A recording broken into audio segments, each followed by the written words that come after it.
Good morning. Hope you guys are all doing well today. Just going out to Romeo, Colorado to show some properties around the area in Manassa. Manassa and Romeo are located in the San Luis Valley. I'm making this video because I want to tell you some fascinating things I find about this valley. I don't know how we magically ended up living down here, but I just got to share some of this information with you. And if you ever visit Colorado, I highly recommend you visit this valley.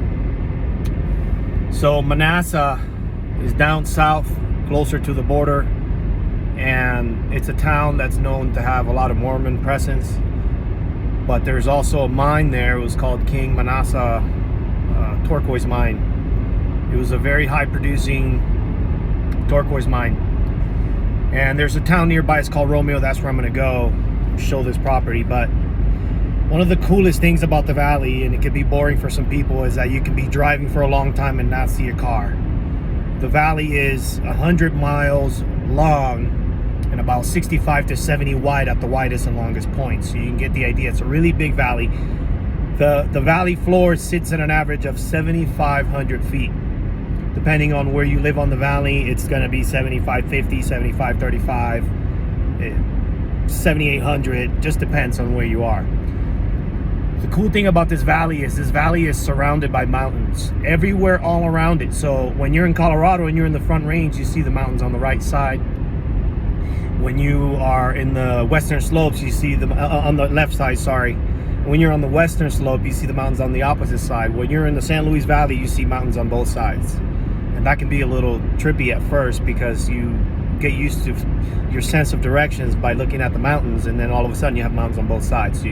But you get to it right away. The cool thing about the topography and geology of the valley is the valley sits at 7,500 feet, is surrounded by mountains. You have the Sangre del Cristo on one side, and then it's connected on the other side by more mountains, and then you go down to the San Juans. But I'll talk about both sides of the valley. But the fact that it sits between mountains, it has a lot of water that's seeping through the creeks and the rivers, and that goes down to an aquifer. It's called the unconfined aquifer. And this aquifer is the biggest in North America and is so high up that it's for sure never had any nuclear fallout. So it's super clean, pristine water.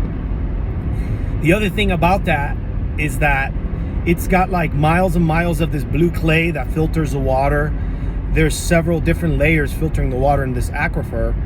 And then you get to the bottom of the aquifer, and there's quartz crystals and gold sitting at the bottom of this aquifer. It goes 30,000 feet deep. Because of this, I would assume that there are energetic implications, because in the north side of the valley, we have this town by my house. It's called Crestone, and it's considered the spiritual capital of North America. And this nearby area, which is called the Crestone, the Baca, and the Moffat area, that particular area has drawn many people from all over the world of different religions, and there's over 24 temples of different religions, monasteries, there's little nuns, there's different kinds of religions are here because this place sits in a ley line, just like some of the other ley lines that, I don't know if you guys have ever heard of this, but there's key points in the world. There's Coral Castle in Homestead, it sits on a ley line. I've been there, which that little guy Ed made out of stone. The reason why I mention him is because Crestone has some stone anomalies. It's known to have a lot of energy. They've even tested this with different kinds of machines to record the frequency and energy, and it is the highest energy in the world is coming out of this valley. And I find that fascinating and super interesting. It's a very magical place. Since we moved here, since we used to visit here, we've always had magical things happen to us. And so you have the Crestone, Baca, Moffat area there is known for the spiritual aspect, the natural beauties, and it's drawn a lot of people to do retreats. You can be there for 30-40 days in nature, guided by monks and stuff, and get you cleaned up and tuned up. And it is said the energy is so high and powerful that if you're not at that frequency, you won't be able to stay. And I find that fascinating, because there have been different times here in this area where there have been people that have come and have left. And as I'm looking at the series of events, I find that those people just didn't align with the energy of the area. And you have to be at a higher frequency. For example, if you're an alcoholic, I've heard of people that have been alcoholics have come out here and have cleansed themselves. If you're a drug addict, I've also met people that have been hardcore drug addicts and have cleansed themselves. So this valley is a special place where people are coming to do like spiritual work, but it's such a beautiful place. I want to tell you a little bit about it, because I love living here.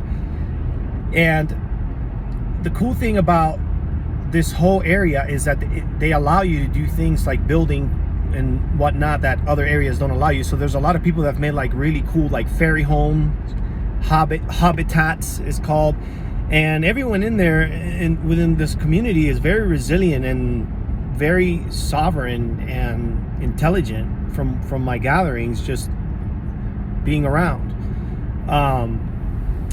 But the natives called this valley the Peaceful Valley, and they called this valley the Bloodless Valley because the many tribes around, the Hopis and the Utes, even going up to the prophecies of the chief out of South Dakota, I'm forgetting his name right now, they have all always talked about this valley as being a peaceful place where there have been no wars by the natives.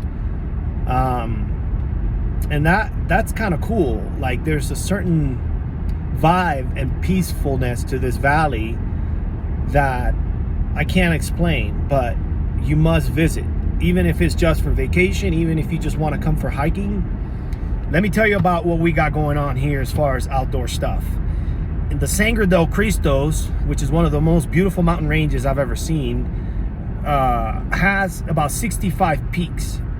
And in those 65 peaks, there's, I think, more than 13 14ers, many 13ers, and many 12,000 foot peaks.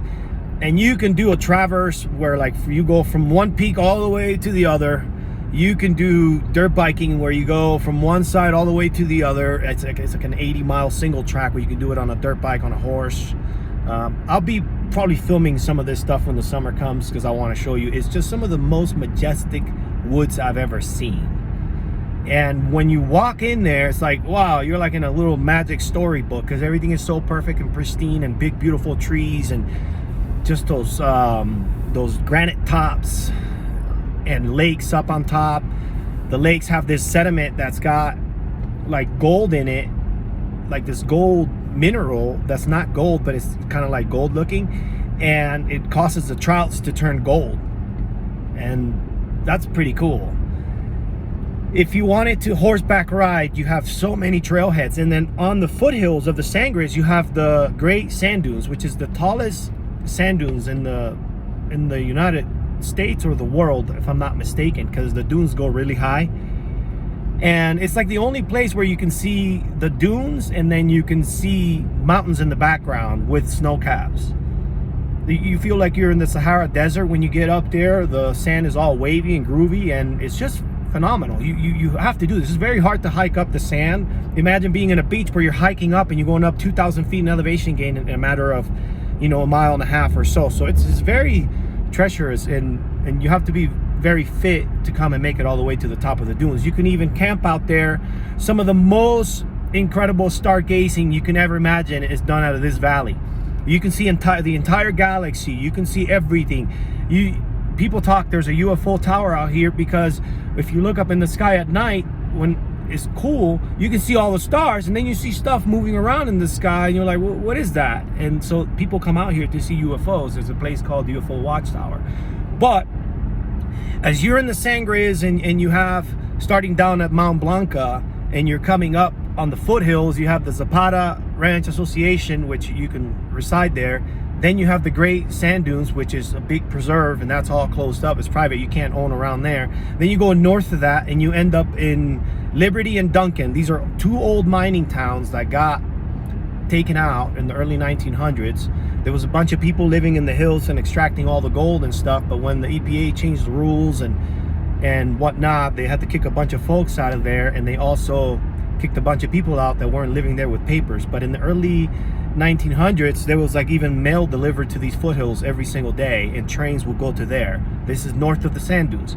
If you keep going north of that, you get to Crestone. Crestone is this whole area that I'm talking about that's got this whole mystic, spiritual, incredible energy to it. Then you keep going north of that, and you're in the foothills. You got like some nice, beautiful hot spring up there. This clothing optional.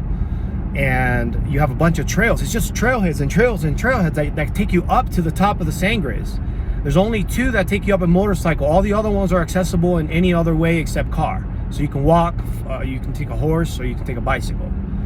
Open most of the year. You can go snowshoeing, whatever. As the valley goes up and the Sangres connect to the other mountains on the way up to Salida, that's another thing. You're only depending on where you're at in the valley, if you're in Moffat, you're 38 minutes to Salida, which is an incredible place. International outdoor hub, incredible rafting, incredible mountain biking, incredible hiking, incredible running in the trails, incredible skiing nearby in Monarch Pass. You got Buena Vista with Browns Canyon, some of the best rafting and gold water fishing you can imagine in the world. This is all within 45 minutes to an hour of what I'm saying. But if you stay within the valley, then you have Saguache. And Saguache is a little town, and it's in the foothills. But if you go past Saguache, you take 114 all the way to Gunnison. That 114 road is the most beautiful road you're ever going to take. And you'd be lucky if you see one car. You go over Cochetopa Pass, go down, bunch of little streams to fish, incredible trails, outdoor gem hunting, incredible gem hunting. You get some of the best geodes right there behind 114 over there by House Bog Creek. If you don't go into Saguache and you don't take 114 and you decide to take 285 down the valley on the other side of the valley, on the other side of the Sangres, then you have on that side, you have what's called La Garita and Penitente Canyon and Elephant Rocks. These are all outdoor areas that are incredible. Stone, all kinds of stuff, and it even takes you all the way to Wheeler Geological Area, which is an old caldera, an old volcano, biggest one that used to be, that's not active anymore, and it's left behind like all kinds of like weird, cool, awesome shapes. And so it's worth checking out. It's a trek out there. It's like 3 hours into the forest.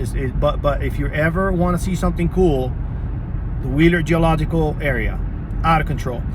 Anyways, talking about La Garita, the La Garita area has a place in there. It's called Crystal Hill Gold Mine, and that's called the elusive Crystal Hill Gold Mine. It's an old gold mine that shut down because of the change of regulations. You can't go mine the gold the way they were mining it back then. So they've now left it open to the public. But what people don't know is that in the mine, you can still go in the shafts and you can still find all kinds of gems. Amethysts that are this big right off the wall. You can go into the tunnels and find stuff. I think I've posted stuff on my channel about rocks and stuff that I've pulled out of there with some kids, because I love going up there and taking a kid up there and finding their own gems that you see at the crystal shop. Is one of the most rewarding things you can do. But anyways, you're in La Garita, right? In La Garita, you have La Garita Trading Post, which is a Mennonite Rand store, and they grow stuff organically and they do everything clean, and we love their food. We buy milk from them when we run out of milk, but that's a great spot too. Incredible fishing back there by La Garita, incredible hiking, mountain biking. It's just anywhere you look at in the valley and you point to the hills, you have the most incredible places to go explore or fish or hunt. Then if you keep going down south, right, you're on the other side of the valley, you're going down south, you're heading towards Del Norte. And that is, you know, the connection to South Fork and beyond. That's an incredible area. You have, again, a lot of outdoor. You have the ski resort right up the hill. You have pretty much the most incredible hunting, the most incredible dirt biking, UTV riding, you name it. It's all right there by Del Norte, because it connects you over to South Fork, to Creed, Colorado, connects you to Lake City. Lake City is the most remote place in the lower 48 states.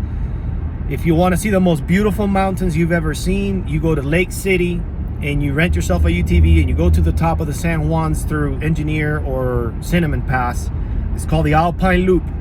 People come from all over the world to see this. If you go up to the top, you're gonna see the most beautiful sceneries up there at 12,000 feet of the most incredible San Juan mountains. It's gonna blow your mind. Anyways, that's all right there, right by Del Norte, right? And then right in the middle, like sort of like in between Del Norte and Fort Garland, which is on the opposite side, you have Alamosa, which is a well-known city in the valley, and I think the most populated city in the valley. Great people. It's a great place. It's got all kinds of stores that you need. It connects you to pretty much anywhere in the valley. If you go down south, you headed down south towards New Mexico. I'm not going to talk about the New Mexican side of the valley, but that's where Taos is. I don't know if you've heard about that, and some other famous places in New Mexico are residing within the San Luis Valley. The valley, there are people living in the valley that are 10th, 11th generation here in the valley, that they've actually, their families and stuff, they've seen two borders cross through their pretty much state, because it used to be Mexico before. Then they crossed it when they did the Colorado territory. Then they crossed it again and did another line, which is now the known Colorado. But the people out here are really nice. They speak Spanish. A lot of them speak Spanish. A lot of them speak English and a mixture. You know, there's Mexican influence, but everyone is very nice. It's cold. It's a cold place. It can be -20 in the winter, but it's got the most beautiful summers. The cool thing about the aquifer and the water is that depending on where you sit in the valley, you may be able to tap into what's called an artesian well, where you hit an aquifer that's under pressure, and then you don't have to have a well pump. So the water is constantly flowing out of the ground, and this water is delicious and clean and awesome. And if it's sitting at the bottom with crystals and gold, I mean, the energy, what I notice is at my house, we have an artesian well, and when we pump the water, we get the water and we put it in a glass jar, in a mason jar, and you look at it and you leave it there, even if you leave it there for a while, it's got little bubbles, oxygen bubbles. It's like aerated, and it's alkaline. It comes alkaline out of the water. So that's another thing that I really liked. No traffic, incredible energy. The people are nice. You can find anything you need in the valley. It's magical, and it's quiet at nighttime. You can't hear anything. The stars are there. There's a thing where the community kind of keeps the lights down, so there's a lot of light at night. Is one of the places to go see the stars. If you haven't seen the stars in a long time, just come out to the San Luis Valley. But I'm sure I'm leaving a lot of things out that I really love about this place, but I just wanted to tell you. And if you ever are in Colorado and you want to visit a very cool place, it's connected to many other cool places. Like we got Pagosa Springs nearby. Like I said, we have Lake City, Creed. We have pretty much anywhere you want to go. The other thing too is I can connect from my house to anywhere pretty much in Colorado via dirt. I don't really have to take that much paved roads if I don't want to. If I wanted to go on a horse or on a dirt bike or UTV or whatever and just get lost in the woods and go, say, from here to northern Colorado, I can do that all through the back country.